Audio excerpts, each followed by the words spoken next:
Me gustaría invitaros a abrir la palabra del Señor por el Evangelio según Marcos, capítulo 16.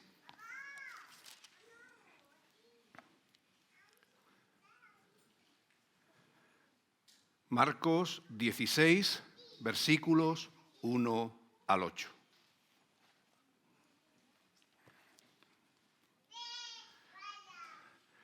Evangelio según Marcos, capítulo 16, versículos 1 al 8, y dice la palabra del Señor: Cuando pasó el sábado, María Magdalena, María, la madre de Jacobo, y Salomé compraron especias aromáticas para ir a ungirlo.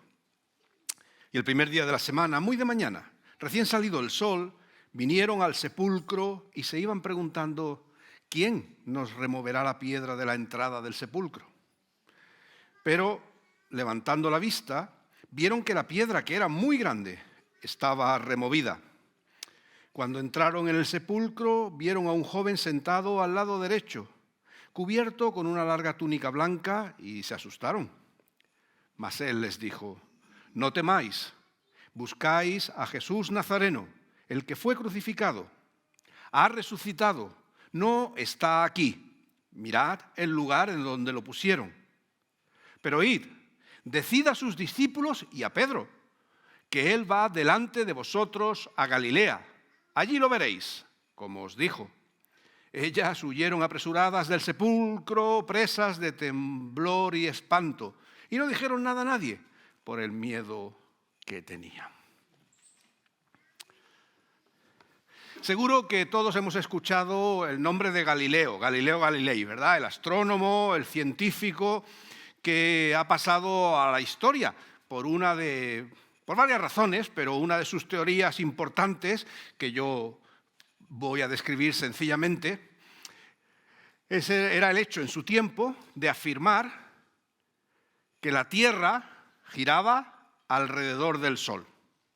¿Vale? Hoy puede parecer una obviedad, pero en su momento eso le costó ir ante el tribunal de la Santa Inquisición, porque la enseñanza en aquel tiempo era: la Tierra, creación de Dios, es inamovible, no se mueve, y es el Sol el que se mueve alrededor de la Tierra y no la Tierra alrededor del Sol, como ciertamente Galileo afirmaba con razón.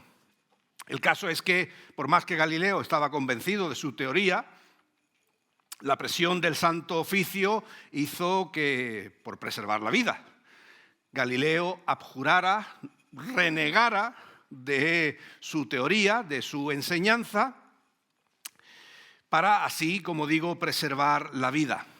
Y cuenta la leyenda, porque probablemente no pasó, porque, en fin, era absurdo, ¿verdad?, que estando delante del Santo Oficio él hubiera después dicho la frase que ahora vamos a mencionar, pero la leyenda reza que una vez que él había abjurado de esa teoría, de que era la Tierra la que giraba alrededor del Sol, que la Tierra se movía, y él renegó de esa teoría, la leyenda dice que Galileo pronunció la frase «Eppur si muove», es decir, y sin embargo se mueve.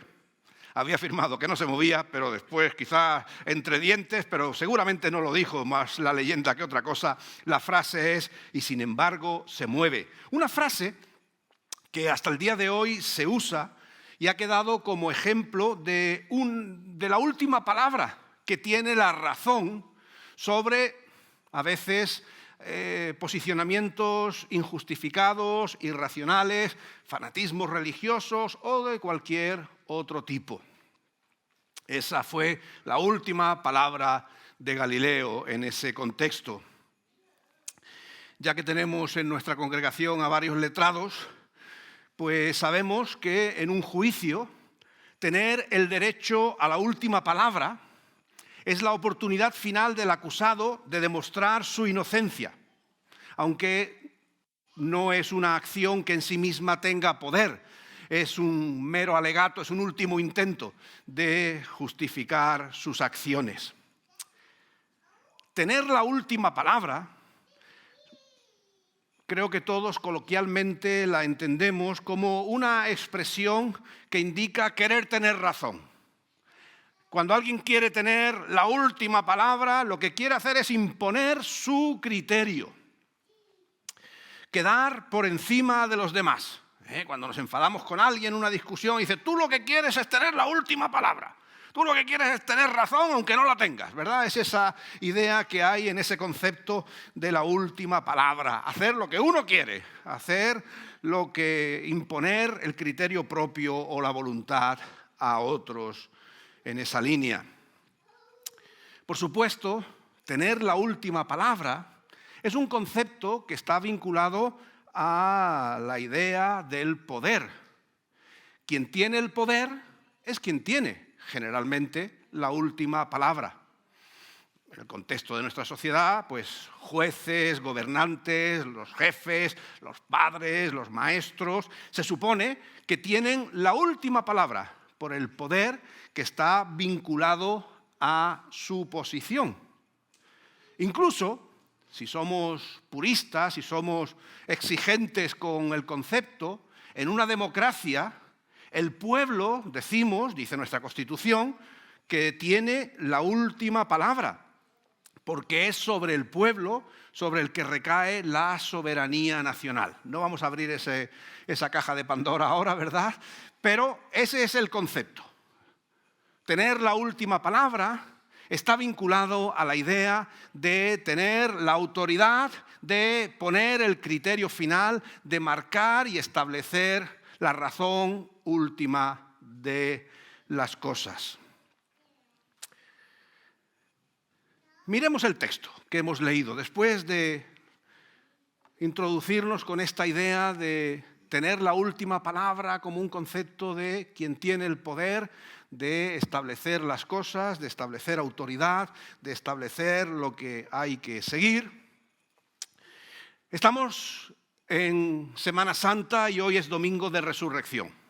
Este es el domingo en el cual los cristianos en toda la faz de la tierra celebramos la realidad de que Dios levantó a Jesús de los muertos.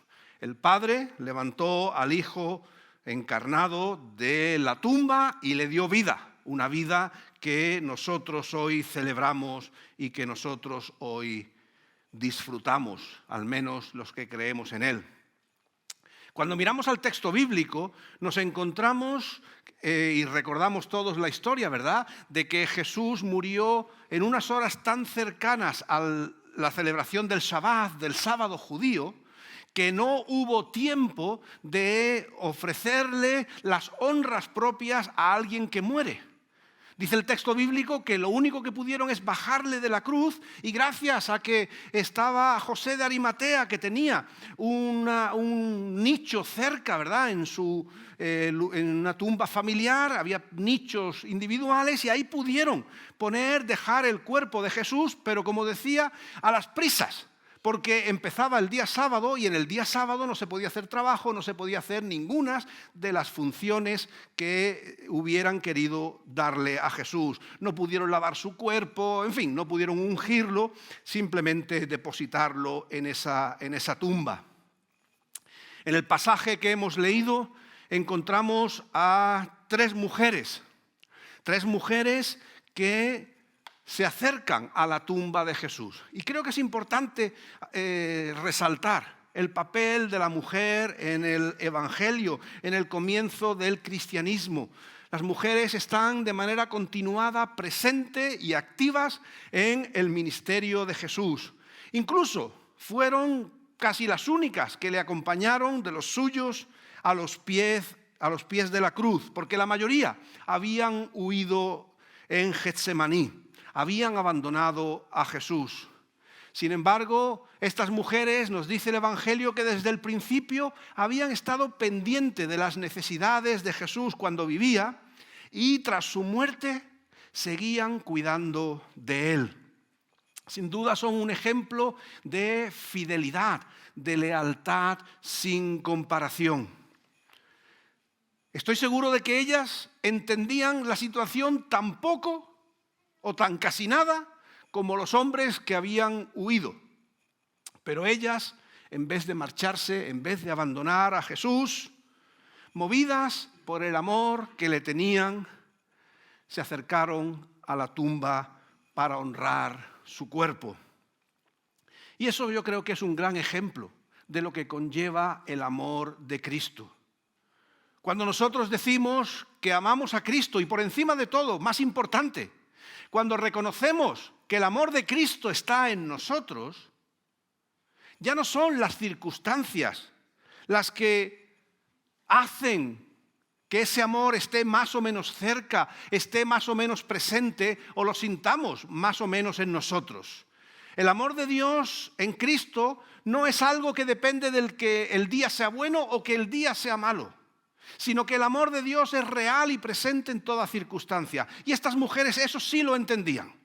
No sabían lo que estaba pasando, pero sabían que el amor de Dios en Jesús estaba vivo y era real en medio de ellas. Y por eso se acercaron a la tumba para ungir a Jesús con sus dudas, con sus incomprensiones. De hecho, nos dice el texto que cuando se acercaban a la tumba, lo que van pensando, lo que van dándole vueltas es ¿quién va a mover la piedra? Seguían viviendo en la realidad de sus limitaciones, de sus incapacidades, de sus fuerzas que llegaban hasta donde llegaban y que no eran demasiadas. Sin duda, en su estado de ánimo todavía estaba el eco de las burlas de los soldados que humillaron a Jesús, de las autoridades religiosas y de la gente del pueblo que gritaban a Jesús: «Bájate de la cruz, sálvate a ti mismo». Ese sonido en sus oídos era un sonido en ese momento de derrota. Era sin duda un eco doloroso en su corazón el escuchar ese grito final de Jesús sobre la cruz, pareciendo, y solo pareciendo, que la muerte había tenido la última palabra.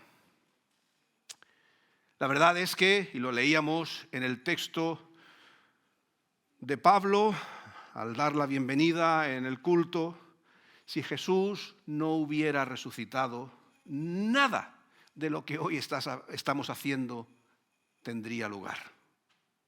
Si Jesús no hubiera resucitado, es más, ni siquiera sabríamos de él. Algunos dirán, bueno, pero es que era un hombre tan singular, tan especial. Hubo muchos hombres singulares y especiales en su tiempo. Y sin embargo, de casi nadie de la época de Jesús sabemos nada.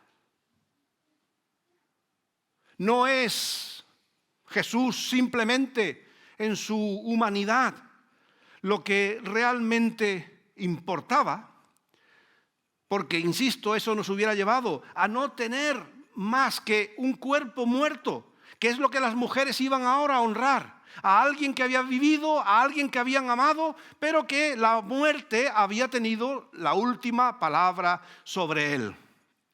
Pero el texto nos lo dice y nosotros lo sabemos, que realmente no fue la muerte quien tuvo la última palabra sobre Jesús, sino que fue Dios.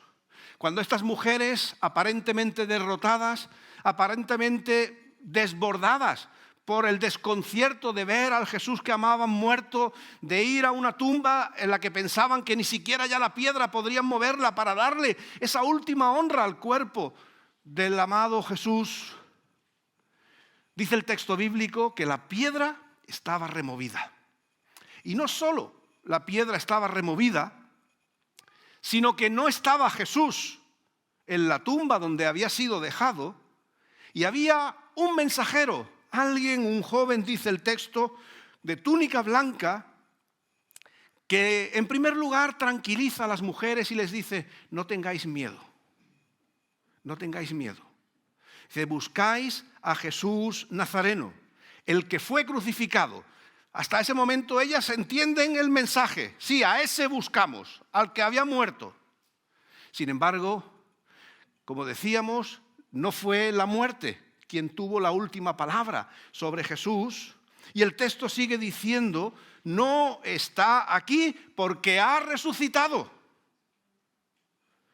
Mirad el lugar donde se le había puesto. Y sin duda las mujeres se asombraron de ver que Jesús no estaba ahí, de que realmente lo que ellas pensaban había sido la última palabra sobre Jesús, que era la muerte. Sin embargo, no era la última, a lo sumo sería la penúltima, porque Dios había levantado a Jesús de los muertos. Y por eso este joven que estaba ahí en la tumba le dice: id y decid a sus discípulos y a Pedro que va delante de vosotros a Galilea.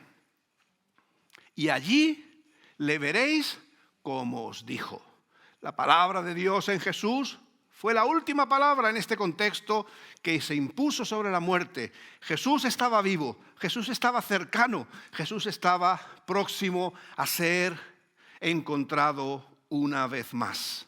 Y esto empieza ya, creo que todos lo entendemos, a ser un mensaje que nosotros tenemos que cada día asumir más y más en nuestras vidas. Jesús no es el personaje de un libro.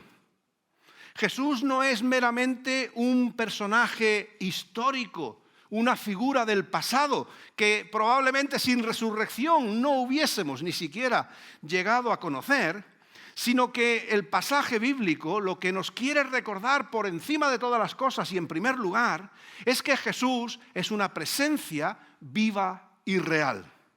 No estudiamos a un personaje del pasado, sino a alguien que es vivo y real aún en el tiempo presente, que dio vida y sentido a la existencia de esas mujeres y que hoy día da sentido a nuestras vidas, a nuestra propia existencia. Jesús no es tampoco un recuerdo, una memoria, sino que es una presencia real entre nosotros. Si Jesús no hubiera resucitado, si las mujeres al final no se hubieran convencido de que Jesús había vuelto a la vida, las frases hubieran sido: ay, si Jesús hubiera estado aquí, ¿verdad? Cuando añoramos a alguien o a algo que ya no está, hacemos memoria de un pasado con nostalgia, con deseos de que pudiera estar, pero esa no es la experiencia de la resurrección. No añoramos a alguien del pasado que ojalá estuviera presente hoy. Por eso el hombre, el joven que está en la tumba le dice: id a Galilea y allí os encontraréis con él. Jesús es real, Jesús está vivo y puede ser encontrado, puede ser hallado, podéis vivir en una relación real con él. No es cuestión de conocimiento sobre Jesús, sino de conocerle. Hay mucha gente que sabe sobre Jesús. Hay mucha gente en el tiempo presente que conoce acerca de Jesús. Los libros están ahí, se pueden leer. Lo pones en internet, ¿verdad? Y en Google, Wikipedia, te sacan millones de artículos acerca de quién es Jesús. Los podemos leer, los podemos memorizar. Pero eso no es a lo que nos invita la palabra de Dios, sino que la palabra de Dios nos invita al encuentro con el Jesús vivo. No con el Jesús de la memoria, no con el Jesús del pasado o de alguna idea romántica, sino con el Jesús real y vive que está presente entre nosotros. Por eso, la invitación de este hombre, de este joven a las mujeres, es la invitación que nosotros recibimos hoy. Es ir al encuentro de Jesús y seguirle. Porque de no hacerlo, ¿qué es lo que queda? Si las mujeres no hubiesen creído el anuncio de la resurrección de Jesús, si las mujeres no hubiesen ido al encuentro de Jesús, si las mujeres no hubiesen seguido conduciendo sus vidas conforme a la voluntad de Dios en Jesús, lo que en ellas hubiera quedado hubiera sido muerte, hubiera sido fracaso y, en el mejor de los casos, una memoria bonita de aquel al que amaban. En definitiva, si las mujeres no hubiesen creído el anuncio de la vida de Jesús y no hubiesen ido a su encuentro, lo que en ellas hubiera quedado es que la muerte tiene la última palabra en nosotros. Pero sabemos que eso no es así. Las mujeres creyeron y nosotros creemos que Jesús vive, y que es Él quien tiene la última palabra en nosotros. La Biblia comienza con el relato de la creación, en el que la palabra de Dios crea y dice que creaba y era bueno, porque la palabra de Dios es palabra buena, es palabra de bienestar, es palabra de bendición. Y si la palabra primera de Dios fue buena, la palabra última de Dios con la resurrección es también palabra buena para nosotros, porque es Dios y no la muerte quien tiene la última palabra en nuestras vidas. La palabra de Dios es palabra de victoria sobre la muerte. En la cruz, Jesús derrotó al mal que le había llevado a la cruz. Ese pecado que Él cargó por nosotros y que pensaba que había tenido la última palabra sobre Jesús y que iba a tener la última palabra sobre nosotros, fue derrotado. ¿Por qué? Porque como el viernes meditábamos en el culto de Viernes Santo, la muerte no tuvo la última palabra sobre Jesús, porque aunque Jesús sintió el abandono de Dios por la carga del pecado sobre sí, la realidad es que Dios no le abandonó y le levantó de los muertos y le condujo por la resurrección a la victoria sobre la muerte. Por eso, el apóstol Pablo en 1 Corintios dice que cuando esto corruptible se haya vestido de incorrupción y esto mortal se haya vestido de inmortalidad, entonces se cumplirá la palabra que está escrita: la muerte ha sido destruida por la victoria. Es palabra de victoria la que Dios pronuncia en la resurrección. Por eso Pablo, casi con tono de mofa, se pregunta: ¿dónde está, muerte, tu aguijón? ¿Dónde está, sepulcro, tu victoria? Como hemos cantado antes, la victoria está en Jesús, el Hijo de Dios, en la palabra de Dios encarnada. La última palabra de Dios, como hemos visto, es palabra de victoria y es palabra de perdón. Dice el autor de Hebreos que Jesús murió una vez y para siempre por todos nuestros pecados, los pecados de cada generación, los pecados de todos aquellos que le buscan. Su amor, su gracia, su perdón nos alcanzan a todos. Si nos fijamos en el versículo 7 del Evangelio de Marcos que acabamos de leer, el joven en la tumba le da una orden, le hace una petición, ponedlo como queráis, a las mujeres y les dice: id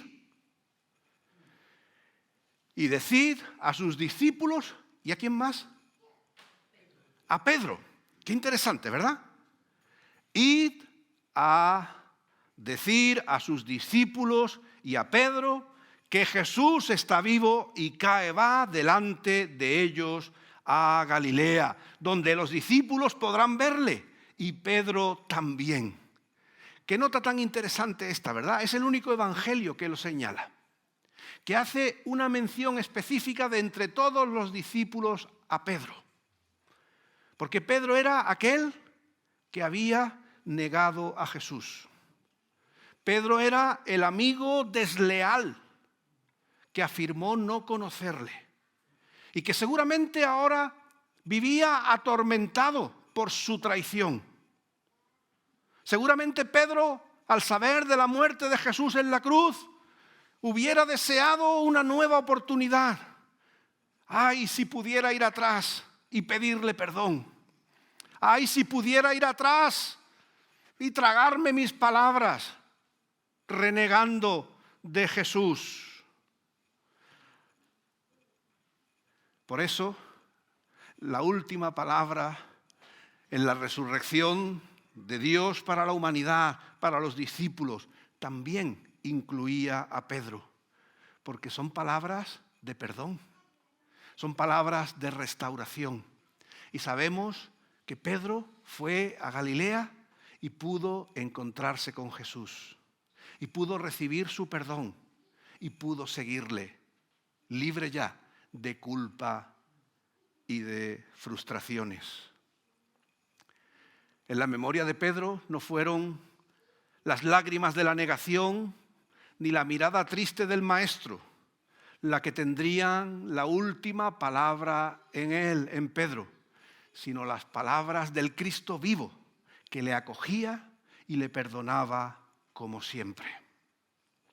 Por eso, cuando pensamos en la última palabra de Dios expresada en esta historia de la resurrección, como palabra de victoria, como palabra de perdón, no podemos más que hacerlo con gozo. Celebramos con gozo la palabra de Dios en Jesús por su resurrección. Es la palabra final sobre nosotros que no puede tener la muerte. La palabra de Dios es palabra de victoria sobre la muerte y es palabra de perdón por nuestros pecados, que son los que nos llevan a la muerte. Por eso nosotros celebramos la vida de Jesús, que resucitó y que da sentido a nuestra existencia por su gracia y por su misericordia. Incluso nosotros que sabemos que en algún momento tendremos que ver el final de nuestros días aquí en la tierra, sabemos que la muerte no será la última palabra sobre nosotros. No será más que un hito en la realidad de la vida eterna que viviremos con Dios en Cristo. Y esa es la buena noticia que celebramos, que Jesús vive y va por delante de nosotros, esperando que le sigamos, esperando que vayamos a Él. Y es cuando vamos a Jesús, cuando vamos a su encuentro, que es Él quien tiene la palabra final sobre cada uno de nosotros. Queridos hermanos y amigos, qué pena sería que nosotros hoy pensásemos que es la muerte la última palabra de nuestra existencia. Que con la muerte se acaba todo. Cuánto más gozoso y cuánto más hermoso no es pensar que la vida de Cristo nos abre las puertas de la eternidad. Que por la resurrección de Jesucristo nuestra existencia tiene sentido y propósito. Que todo lo que estamos viviendo no es un sinsentido, no es un simplemente pasar un día tras otro en el almanaque hasta el final de nuestra existencia, sino que vivimos siguiendo a Jesús para encontrarnos finalmente con Él. Esa es la esperanza de la resurrección. La esperanza de la resurrección es vida. Vida abundante, vida con propósito en el tiempo presente y vida eterna cuando dejemos nuestra existencia aquí en la tierra. Eso es lo que la resurrección viene a traernos. Si no creemos en la resurrección, simplemente vivimos, que bien está, y duraremos lo que duremos, y bien está, pero ahí terminará todo. Ahí acabará el sentido de nuestra existencia, que quizás para muchos puede ser incluso un sinsentido. ¿Para qué vivir para esto? Nosotros no vivimos para esto. Con la resignación frustrada quizás de que la vida nunca es lo que esperamos. Nosotros vivimos yendo a Cristo, siguiendo a Cristo, que vive y da sentido y propósito a nuestra existencia. Nosotros, como los discípulos, caminamos hacia Galilea para encontrarnos con el Cristo vivo y para que nuestro pasado, nuestras dudas, nuestras incertidumbres queden resueltas en Cristo, porque en Él hay vida. Cuando estamos con Cristo, todas las piezas encajan. Estas mujeres confundidas, que posiblemente su mayor preocupación en ese momento era quién empuja la piedra. De repente descubren que da igual la piedra.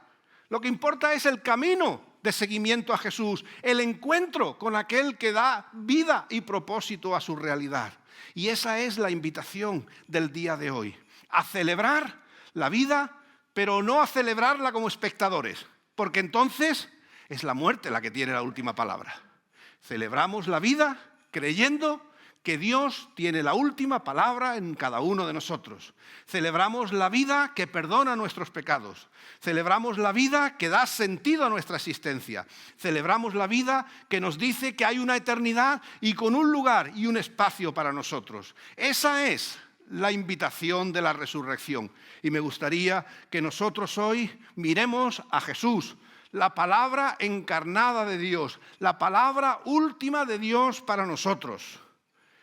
Que vayamos a su encuentro celebrando que el Señor ha resucitado, que Él es nuestra vida y que Él es nuestra eternidad. Que al Señor sea la gloria y que confesemos todos con seguridad, verdaderamente el Señor ha resucitado. Que Él nos bendiga. Amén.